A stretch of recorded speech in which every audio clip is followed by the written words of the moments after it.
আজকের মোগলবাসা নৌকাবাইজ প্রতিযোগিতা ছিল সত্যিই এক ঐতিহাসিক আয়োজন। নদীর বুকে ঢেউয়ের তালে তালে প্রতিদ্বন্দ্বিতা করেছিল দুই শক্তিশালী নৌকা, অতিথি উড়াল পাখি শুল্কুর বাজার বনাম দশের দোয়া ভাই ভাই পিঁপড়ার ঘাট। শুরু থেকেই দুই নৌকার মাঝিদের মধ্যে ছিল তীব্র উত্তেজনা। তালে তালে বৈঠা চালিয়ে উভয় দলই জয়ের জন্য সর্বোচ্চ চেষ্টা করে। খেলার শেষ প্রান্তে এসে মাঠের সব দর্শক চোখে দেখেছে অতিথি উড়াল পাখি নৌকা স্পষ্টভাবে আগে গন্তব্যে পৌঁছে যায়। দর্শকের করতালিতে তখন নদীর পার মুখরিত হয়ে ওঠে। সবাই নিশ্চিত ছিল আজকের আসরের বিজয়ী হবে অতিথি উড়াল পাখি শুল্কুর বাজার।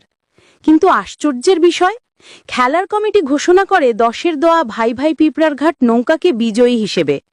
এই সিদ্ধান্ত শুনে মুহূর্তেই হতবাক হয়ে যায় উপস্থিত হাজারো দর্শক। সবাই এক বাক্যে বলতে থাকে, চোখের সামনে আগে পৌঁছেছে উড়াল পাখি, তবে অন্য নৌকা বিজয়ী হলো কিভাবে? এই প্রশ্নে এখন সরগরম পুরো মোগলবাসা এলাকা। অনেকেই বলছেন এমন সিদ্ধান্ত খেলার সৌন্দর্য নষ্ট করে দিয়েছে। নৌকাবাইজ মনে গ্রামীণ ঐতিহ্যের গর্ব, একতার প্রতীক, আনন্দের উৎসব। সেখানে যদি ন্যায়ের বদলে পক্ষপাত ঢুকে পড়ে তবে সেই খেলায় আর আনন্দ থাকে না, জন্ম নেয় হতাশা ও ক্ষোভ। দর্শকদের দাবি, খেলার পুনর্মূল্যায়ন করা হোক।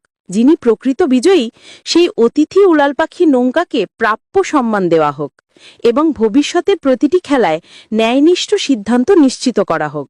মোগলবাসার আজকের এই নৌকাবাইজ শুধু একটি প্রতিযোগিতা নয়, এটি হয়ে উঠেছে ন্যায় বিচার আর সঠিক মূল্যায়নের দাবির প্রতীক। সবশেষে দর্শকদের কণ্ঠে একটাই কথা, খেলাধুলা হোক সৎ প্রতিযোগিতার মঞ্চ, ন্যায় অন্যায়ের প্রদর্শনী। ন্যায় চাই, সত্যের জয় হোক, উড়াল পাখি প্রকৃত বিজয়ী। প্রচারে থাকছে কুড়িগ্রাম টিভি, কুড়িগ্রাম জেলার বিশ্বস্ত গণমাধ্যম।